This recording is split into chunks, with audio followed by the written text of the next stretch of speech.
Welcome to our student. आज हम करेंगे 11th अकाउंटेंसी का chapter 9 books of original entry journal.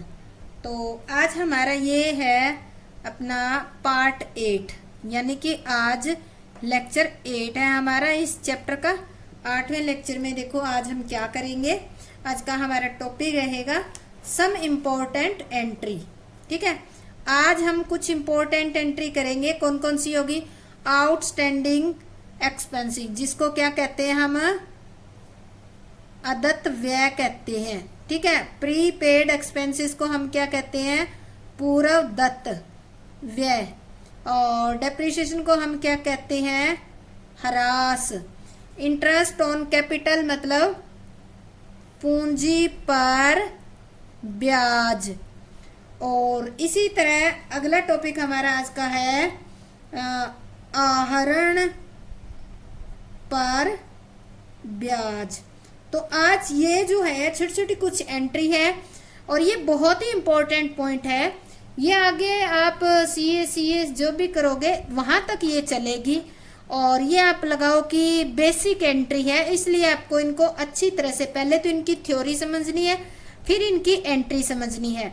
तो आज हम इसकी पहली जो है आउटस्टैंडिंग एक्सपेंसेस, पहले उसकी थ्योरी करेंगे, फिर एंट्री और फिर इलिस्ट्रेशन करेंगे इसका। आउटस्टैंडिंग एक्सपेंसेस अदत्त व्यय होता क्या है? सभी व्यवसाय में प्राय कुछ खर्चे ऐसे रह जाते हैं जिनका भुगतान किन्हीं कारणों से लेखा अवधि के समाप्त तक नहीं होता। यानी कि कुछ खर्चे ऐसे होते हैं साल बीत जाता है और उनकी हम पेमेंट नहीं कर पाते, तो उनके बाद भी नहीं किया जाता कई बार, तो ऐसे व्ययों को अदत्त व्यय कहते हैं। ये ऐसे व्यय होते हैं जिनका भुगतान चालू वर्ष में कर देना चाहिए था परंतु नहीं किया गया। यानी कि ऐसा खर्चा अगर आप मान लेते हैं 31 मार्च को खाते बना रहे हैं तो 31 मार्च तक के जितने खर्चे उनके भुगतान कर देने चाहिए। अगर आपने नहीं किया है तो क्या होगा? वो सारे आपके अदत्त यानी कि बिना भुगतान किए हुए खर्चे कहलाएंगे। और वो क्या बन जाएगी? अगर भुगतान नहीं किया है तो वो लायबिलिटी बन जाएगी, लायबिलिटी बन जाएगी। तो देखो हम एक एग्जांपल लेते हैं। एग्जांपल हमारा है, जैसे किसी कर्मचारी को 1000 रुपये मासिक वेतन दिया जाता है और वर्ष के दौरान उसे केवल 11 महीने का 11,000 वेतन दिया गया। प्रत्येक कर्मचारी को हर महीने कितना वेतन दिया जाता है? 1000 रुपये। और वर्ष के एंड तक उसको 11 महीने का वेतन दिया गया है, तो एक महीने का जो 1000 रुपये वेतन अभी रहता है वो आपका अदत्त वेतन कहलाएगा। और इसकी एंट्री हम किस तरह से करेंगे ये हम सीखते हैं। देखो सबसे पहले तो ये देखो आपकी सैलरी है क्या? जो सैलरी है वो है खर्चा, और खर्चे को आप हमेशा और हमेशा क्या करते हो? डेबिट। तो salary account debit to outstanding salary account. तो जो भी है उसको हम क्या करते हैं? आउटस्टैंडिंग सैलरी खर्चा है, ये खर्चा भुगतान नहीं किया गया तो लायबिलिटी बन गया। इस कारण से आउटस्टैंडिंग सैलरी को हमने क्या कर दिया? डेबिट क्रेडिट कर दिया है। तो इस तरह से इसकी ये एंट्री होगी। यानी कि कोई भी खर्चा जो भुगतान नहीं किया, किसी प्रकार का खर्चा हो, जैसे यहाँ मैं रेंट ले लेती हूँ तो रेंट आ जाएगा, आउटस्टैंडिंग रेंट अकाउंट आ जाएगा। कोई ब्याज है, ऐसा खर्चा जो आपने पे नहीं किया है तो वो खर्चा एज ए रूल के अकॉर्डिंग नॉमिनल अकाउंट में आता है। और नॉमिनल अकाउंट को हम हमेशा हमेशा डेबिट करते हैं। और अगर नहीं पे किया है तो वो आपकी लायबिलिटी बन गई, लायबिलिटी बनने के कारण वो क्रेडिट हो जाएगी। तो पहला पॉइंट था हमारा आउटस्टैंडिंग एक्सपेंसेस, जिसकी हमने एंट्री करनी सीखी। सेकंड पॉइंट आता है हमारा प्रीपेड एक्सपेंसेस। देखो इसके नाम से पता चल रहा है पूर्व और दत्त, यानी कि पहले से ही भुगतान किया हुआ, प्री और पेड। ठीक है, कुछ खर्चे ऐसे होते हैं जो अगले वर्ष से संबंधित होते हैं परंतु उनका भुगतान इसी वर्ष अग्रिम में यानी कि एडवांस में कर दिया जाता है। इन्हें पूर्व दत्त एक्सपेंसेस कहते हैं। इन व्ययों का लाभ अगले वर्ष उठाया जाएगा। तो देखो कुछ खर्चे ऐसे होते हैं जिनका भुगतान हमें इस साल ही करना चाहिए था, पर हमने उनका अगले साल के लिए एडवांस में भुगतान कर दिया, इसी कारण से इसका नाम क्या रखा गया, प्रीपेड। प्रीपेड पूरा दत्त। तो इन खर्चों का लाभ हमें देखो, अगर हमने अगले साल के लिए पे इस साल में कर दिया तो इनका लाभ भी हमें कब मिलेगा, इन व्ययों का लाभ भी हमें अगले साल ही मिलेगा।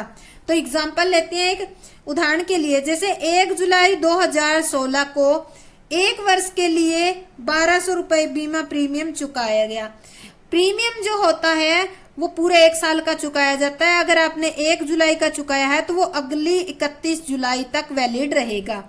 हम खाते 31 मार्च को बंद करते हैं, तो 31 मार्च से जुलाई तक का जो कहलाएगा वो आपका प्रीपेड होगा। पर इसमें क्या दे रखा है, इसने कह रखा है जैसे कि 1 जुलाई 2016 को एक वर्ष के लिए 1200 रुपए का बीमा प्रीमियम चुकाया। तो यहाँ पर 1200 रुपए चुकाया है, वो कितने महीने का है आपका, हम यहाँ पे वर्किंग नोट बनाकर आपको समझाने की कोशिश करते हैं। 12 महीने का प्रीमियम कितना है, 1200 रुपए। तो एक महीने का कितना होगा, 1200 बटे में 12 यानी कि 100। और हमारे खाते बंद करते हैं, अकाउंट क्लोज हम करते हैं 31 मार्च 2017 को।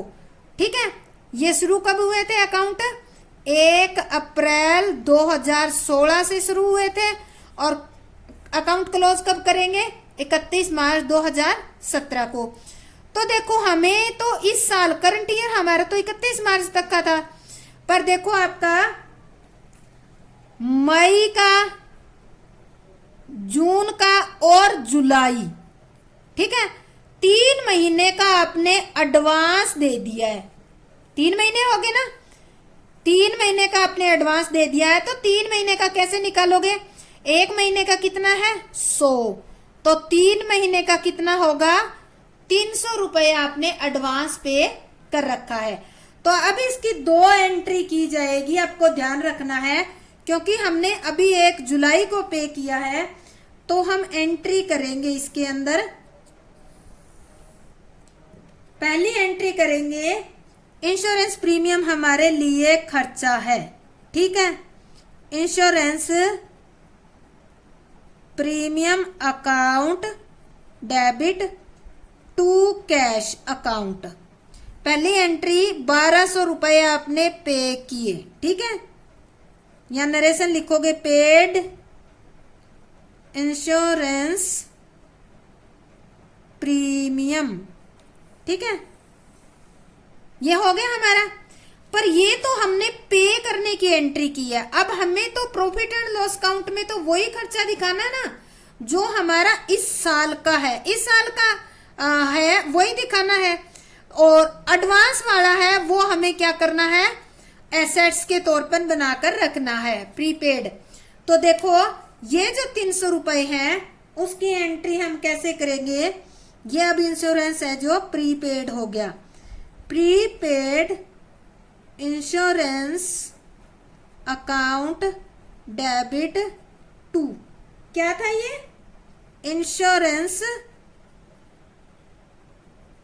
प्रीमियम। कितने रुपए दिखाओगे आप, जितने एडवांस है आपने एडवांस में दे रखे हैं वही आप इसमें दिखाओगे। आप यहां पर लिखोगे प्रीपेड इंश्योरेंस प्रीमियम, बस इतनी एंट्री नरेशन लिख दोगे काफी है। तो ये वाला पॉइंट जो प्रीपेड वाला था ये बहुत ही इंपॉर्टेंट, मोस्ट इंपॉर्टेंट, मैं इसके आगे लिख देती हूं यहां पर, ये आपका मोस्ट इंपॉर्टेंट पॉइंट है। ठीक है, मोस्ट इंपॉर्टेंट पॉइंट है या वेरी वेरी इंपॉर्टेंट पॉइंट कह सकते हो। ठीक है, क्योंकि ये मोस्टली जो पॉइंट है वो आपका इंश्योरेंस से रिलेटेड आएगा और आपको इसी तरह से निकालना होगा।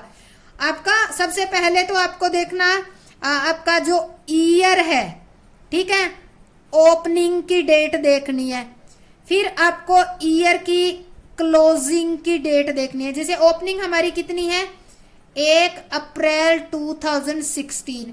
16 को स्टार्ट हुआ वो साल, कब खत्म होगा? 31 मार्च 2017 को। पर हमने इंश्योरेंस प्रीमियम 1 जुलाई को पूरे साल का 1 वर्ष का दिया है, तो 1 वर्ष कब खत्म होगा? 31 जुलाई को। तो हमारा मई, जून और जुलाई का एडवांस में गया हुआ है, तो इस एडवांस को हम क्या बना देंगे? Prepaid insurance. तो ये हमारा था प्रीपेड इंश्योरेंस। इसके बाद नेक्स्ट हमारा जो टॉपिक है वो आता है, नेक्स्ट टॉपिक है हमारा डेप्रिसिएशन। डेप्रिसिएशन होता क्या है ये ध्यान से देखना, इसका आगे हम चैप्टर भी करेंगे पूरा एक, पर इसका मीनिंग और इसकी थ्योरी और इसकी एंट्री आनी आपको जरूरी है। तो देखो, टूट फूट और समय व्यतीत होने के कारण एसेट्स के मूल्य में स्थायी रूप से जो निरंतर कमी आती रहती है उसे ह्रास कहती है। यह एक व्यापारिक खर्चा, यद्यपि इसका भुगतान नकदी में नहीं किया जाता। ठीक है, देखो एग्जांपल लेती हूँ। मान लेते हैं आपके घर एक ट्रैक्टर है, वो 5 लाख रुपए का खरीद कर लाए। 1 साल के बाद क्या आपका वो 5 की वैल्यू रहेगी? उसकी नहीं रहेगी। तो वो वैल्यू कम किस कारण से हुई है? वो या तो टूट फूट के कारण आपकी वैल्यू कम हुई है, या फिर समय व्यतीत होने के कारण। ठीक है, तो इस तरह आप उसमें निरंतर कमी होती रहेगी। 10 साल के बाद देखोगे तो आपकी क्या 4 लाख वैल्यू भी रह जाएगी? नहीं रह जाएगी। तो इस कारण एसेट्स के मूल्य में निरंतर प्रयोग के कारण या समय व्यतीत होने के कारण जो कमी आ जाती है उसे हम ह्रास कहते हैं, या फिर टूट फूट के कारण हो जाती है। ह्रास क्या है? एक नॉमिनल अकाउंट है, क्योंकि ये हानि होती है इसलिए इस डेप्रिसिएशन को डेबिट किया जाता है और एसेट्स काउंट को क्रेडिट किया जाता है। एसेट्स हमारी क्या है? एक रियल है, और आपने पढ़ा हुआ था कि रियल अकाउंट के नियम के अकॉर्डिंग जो एसेट्स कम हो जाती है उसको हम क्या करते हैं? क्रेडिट करते हैं। तो एंट्री हम क्या करेंगे? एंट्री करेंगे depreciation account debit to assets. मैंने एसेट्स लिखा है, एसेट्स आपकी मशीन, फर्नीचर, कुछ भी हो सकता है। ठीक है, एसेट्स डेप्रिसिएटेड, मशीनरी पर ह्रास लगाया गया। ये आपको निकालना कैसे होगा? आपको एसेट्स की वैल्यू दे रखी होगी, जैसे मशीनरी की वैल्यू हम ले लेते हैं। ठीक है, मशीनरी की वैल्यू 1 लाख है और ये परसेंटेज पे होगा, और डेप्रिसिएशन दे रखा है एट द रेट ऑफ 10%। तो आप कैसे कैलकुलेट करोगे? 1 लाख पर 10/100 करके, तो ये आपका आ जाएगा 10,000 डेप्रिसिएशन दिखाना है। बच्चे क्या करते हैं? उठा के ये एसेट्स वाली वैल्यू को चेप देते हैं, तो यहाँ पे 10,000 रुपए आप दिखाओगे। ठीक है, आपको डेप्रिसिएशन की वैल्यू दिखानी है, मशीनरी यानी कि एसेट्स की वैल्यू नहीं दिखानी। तो ये था हमारा डेप्रिसिएशन। इसके बाद आता है हमारा इंटरेस्ट ऑन कैपिटल। क्या होता है इंटरेस्ट? इसको ध्यान से करना, ये हो सकता है आपकी बुक के अंदर एंट्री भी नहीं दे रखी होगी, केवल ये बता रखा होगा इसको डेबिट इसको क्रेडिट करना है। ठीक है, तो इंटरेस्ट ऑन कैपिटल यानी कि जो स्वामी की पूंजी पर ब्याज दिया जाता है। अब आप कहोगे जी स्वामी का ही बिजनेस है और स्वामी को ही उसकी पूंजी पर ब्याज दे, ये कैसे? तो देखो, बिजनेस जो होता है उसका सही सही प्रॉफिट और लॉस कैलकुलेट करने का एक तरीका होता है, और उसमें सारे तरह के खर्चे घटाए जाते हैं, चाहे वो स्वामी से रिलेटेड हो चाहे वो किसी से, और इसी प्रकार से जो इनकम होती है वो ऐड की जाती है। तो थ्योरी पढ़ते हैं। व्यवसाय की सही कुशलता, क्या कह रहा है? सही कुशलता मापने के लिए एक सामान्य प्रथा है कि स्वामी द्वारा लगाई गई पूंजी पर व्यवसाय से ब्याज वसूल किया जाए, और ऐसा ब्याज लगाने के बाद जो बचे हुए लाभ होंगे, बचे हुए प्रॉफिट होंगे, वही व्यवसाय के असली लाभ माने जाएंगे। पूंजी पर ब्याज व्यवसाय के लिए क्या है? हानि, और इससे यानी कि ब्याज को नाम मात्र खाता, हानि है तो क्या होगा? नॉमिनल अकाउंट के रूल के अकॉर्डिंग डेबिट किया जाएगा और कैपिटल अकाउंट को क्रेडिट किया जाएगा। अब आप कहोगे जी कैपिटल अकाउंट को क्रेडिट क्यों करेंगे? क्योंकि ये जो ब्याज हम दे रहे हैं ये मिल किसको रहा है? स्वामी को। स्वामी की कैपिटल लगी हुई है तो स्वामी की कैपिटल इंक्रीज हो जाएगी। तो तो इसका भी देखो कैलकुलेट करने का तरीका होता है। जैसे बिजनेस में दे रखा है, कैपिटल है आपकी 1 लाख रुपए, ठीक है, और रेट ऑफ इंटरेस्ट दे रखा है आपका 6%, ठीक है। तो आपको कैलकुलेट करना, हो सकता है ये महीनों के भी अकॉर्डिंग आ जाए, पर महीनों के अकॉर्डिंग आएगा वहां महीनों के अकॉर्डिंग ले लेंगे जितने महीने का ब्याज लगेगा। तो इस पे कैलकुलेशन क्या करेंगे, इंटरेस्ट की कैलकुलेशन होगी 1 लाख गुणा में 6/100, तो कितना हो गया आपका 6,000 रुपए इंटरेस्ट हो गया। अब एंट्री कैसे करेंगे, हमने पढ़ा है ना कि हो गया। अब एंट्री कैसे करेंगे, हमने पढ़ा है ना कि नॉमिनल अकाउंट के नियम के according interest on capital account debit, कितना आया है 6,000 डेबिट कर दिया, और 2 हम क्या करेंगे इसके अंदर कैपिटल अकाउंट, ठीक है, 6,000 रुपए। नरेशन लिखेंगे, charge interest on capital eight the rate of 6% per annum. Per annum का मतलब होता है पर ईयर, ठीक है। तो इस तरह से हम इंटरेस्ट चार्ज कर लेंगे। ये बिजनेस के लिए खर्चा है इसलिए इसको डेबिट किया है, और ओनर को मिलती है तो ओनर की कैपिटल में ऐड हो जाती है, इसलिए इस कैपिटल अकाउंट को क्रेडिट किया है। नेक्स्ट आता है, इससे बिल्कुल अपोजिट है, इंटरेस्ट ऑन ड्रॉइंग, आहरण पर ब्याज। आहरण होता क्या है, देखो व्यवसाय का स्वामी व्यवसाय से कुछ अमाउंट अगर निकाल कर प्राइवेट यूज यानी कि घर में यूज कर लेता है तो उसको कहा जाता है इंटरेस्ट ऑन ड्रॉइंग। यदि फर्म पूंजी पर ब्याज देती है तो उसे व्यवसाय के स्वामी द्वारा किए गए आहरण पर भी ब्याज वसूल करना चाहिए। अभी हमने पढ़ा कि फर्म क्या करती है, ओनर की कैपिटल पे इंटरेस्ट दे रही है, तो ओनर ने कुछ ड्राइंग की, उस पे लेने का भी हक बनता है। और ऐसा ब्याज स्वामी के लिए क्या होगा, खर्चा होगा, और व्यवसाय के लिए क्या होगा, लाभ होगा। समझ गए होंगे आप, स्वामी के लिए खर्चा है और व्यवसाय के लिए लाभ। अगर व्यवसाय के लिए लाभ है तो उसको क्या करेंगे, क्रेडिट करेंगे इंटरेस्ट ऑन ड्राइंग को, और अगर स्वामी के लिए खर्चा है तो ड्राइंग अकाउंट को डेबिट किया जाएगा। तो इसकी कैलकुलेशन भी 2 तरीके से होती है। मान लेते हैं टोटल ड्राइंग दे रखी है 20,000, ठीक है, और इंटरेस्ट ऑन ड्राइंग दे रखा है एट द रेट ऑफ 10%, ठीक है। तो आपका टोटल इंटरेस्ट कितना होगा, 20,000 गुणा में 10/100, तो ये हो गया आपका 2,000। पहली कंडीशन में तो ये आएगा। दूसरी कंडीशन में क्वेश्चन में कैलकुलेटेड इंटरेस्ट दिया हो सकता है, इंटरेस्ट दिया हो सकता है, ठीक है। पहली कंडीशन में तो ये हो सकता है आपको कैलकुलेट करना पड़े। दूसरी कंडीशन में ये हो सकता है कि दिया हो कि इंटरेस्ट 1,500 रुपए, इंटरेस्ट ऑन ड्राइंग 1,500, तो आपको जितना दे रखा है उतना ही करना है।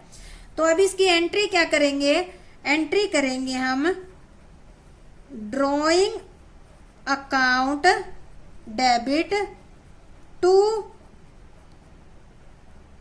इंटरेस्ट ऑन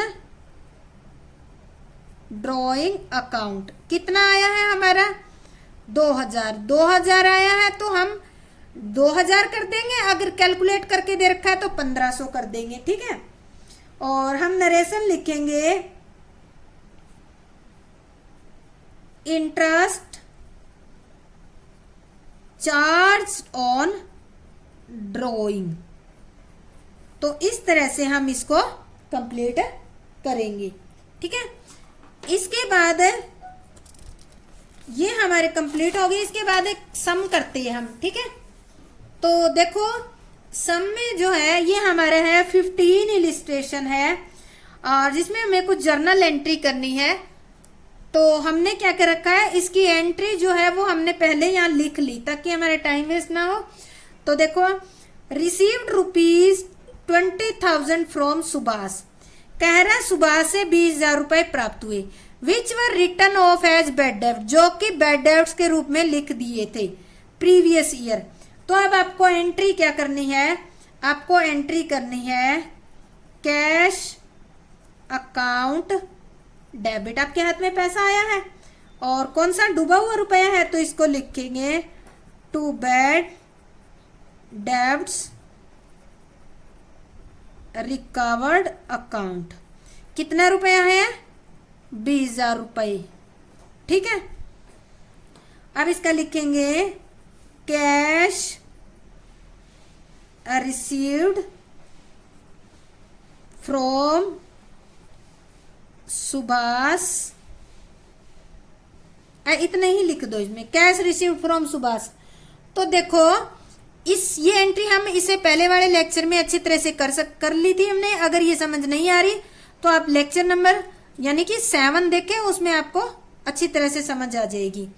इसके बाद नेक्स्ट हमारा दे रखा है salary due to clerk. Due मतलब होता है देना, कलरक को सैलरी देना अभी 50,000 रुपए बाकी है। बाकी है तो क्या हो गया, ये आपकी होगी आउटस्टैंडिंग, और खर्चा है सैलरी, तो एंट्री करेंगे salary account debit to outstanding salary.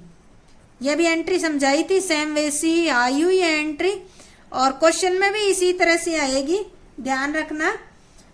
यहाँ लिख देंगे सैलरी, ये यूं का यूं लिख देंगे, सैलरी ड्यू टू किसको है, कलरक को ड्यू है। ठीक है, तो ये हमारी सैलरी से रिलेटेड एंट्री होगी।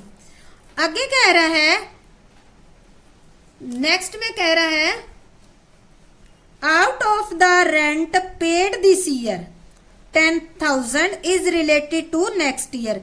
इस साल जो हमने रेंट भुगतान किया उसमें 10,000 रुपए अगले वर्ष से रिलेटेड है। अगर अगले वर्ष से रिलेटेड है तो क्या हो गया, यहाँ पेड करने की एंट्री नहीं दे रखी, यहाँ कह रहा है जितना रेंट हमने इस साल दिया था उसमें 10,000 अगले वर्ष से संबंधित है, नेक्स्ट ईयर से रिलेटेड है। तो हमारी क्या हो गया, ये प्रीपेड रेंट हो गया। तो हम इसकी एंट्री कैसे करेंगे, prepaid rent account debit to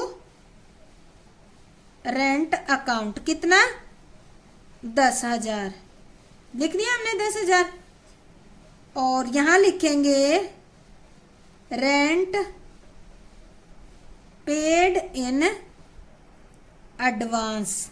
अगले वर्ष से संबंधित है तो वो क्या हो गया, आपका एडवांस हो गया। तो इस तरह से हम एंट्री कर देंगे। नेक्स्ट एंट्री हमारी आती है, कह रहा है provide 10% depreciation on furniture costing ₹50,000। देखो आपके फर्नीचर की वैल्यू कितनी है, 50,000 रुपए।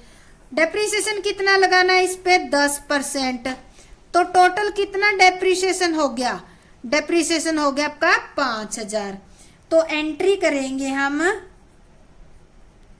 डेप्रिसिएशन अकाउंट डेबिट टू, किस पे लगा है, फर्नीचर पे। तो हम लिखेंगे टू फर्नीचर अकाउंट, कितना बन गया 5,000। तो हम यहां पर 5,000 लिख देंगे। अब लिखेंगे डेप्रिसिएशन प्रोवाइडेड ऑन फर्नीचर। ठीक है, अभी देखो हमने यहाँ 50 कॉस्टिंग अगर दी हो तो इस तरह से, या फर्नीचर वैल्यू दी हो तो आपको इस पर ये रेट जो है कैलकुलेट करनी पड़ेगी। अगला देखो क्या कह रहा है, नेक्स्ट में कह रहा है provide at the rate of 12% interest on capital amounted to ₹10 lakh. ये कह रहा है कि पूंजी पर ब्याज देना है 12% के रेट से। 12% के रेट से, तो देखो पूंजी कितनी है आपकी 10 लाख रुपए है। इस पे 12% ब्याज कितना बन जाएगा आपका 1,20,000 रुपए इंटरेस्ट बन जाएगा। व्यवसाय के लिए खर्चा है तो हम एंट्री करेंगे interest on capital account debit 1,20,000 रुपए, और टू हम करेंगे कैपिटल अकाउंट 1,20,000 रुपए। ठीक है, अब हम नरेशन में लिखेंगे इंटरेस्ट प्रोवाइड ऑन कैपिटल। तो इस तरह से ये हम एंट्री कर देंगे। ये कैलकुलेशन करनी जरूरी है, आपको इसी तरह से करनी है आपकी। ठीक है, इसलिए मैंने रफ के लिए अलग जगह बना ली है। अगला कह रहे हैं चार्ज इंटरेस्ट ऑन ड्रॉइंग ₹8,000। आपको ड्राइंग पे 8,000 रुपए चार्ज करना है। तो यहाँ ड्राइंग की वैल्यू नहीं दे रखी, इंटरेस्ट कैलकुलेट करके दे रखा है। तो हम इंटरेस्ट क्या है, खर्चा है बिजनेस के लिए, सॉरी इंटरेस्ट इनकम है और ओनर के लिए खर्चा है। तो हम लिखेंगे drawing account debit to interest on drawing account, कितना 8,000 रुपए बिजनेस के लिए इनकम है, इसलिए हमने क्रेडिट में लिखा इंटरेस्ट ऑन ड्रॉइंग। और स्वामी के लिए क्या है, ये हानि है, तो इसको ड्रॉइंग इसे बढ़ गई है, ड्रॉइंग हानि होती है। तो हम लिखेंगे to interest charged on drawing. तो इस तरह से हम क्या करेंगे, इसकी एंट्री कर देंगे। तो बच्चों आपको समझ आ गया है तो मेरे चैनल को जो फर्स्ट टाइम देख रहे हैं वो सब्सक्राइब करें, अन्यथा अपने फ्रेंड्स के पास शेयर करें और एक लाइक जरूर आप कर दें। आपका बहुत बहुत धन्यवाद। जय हिंद, जय भारत।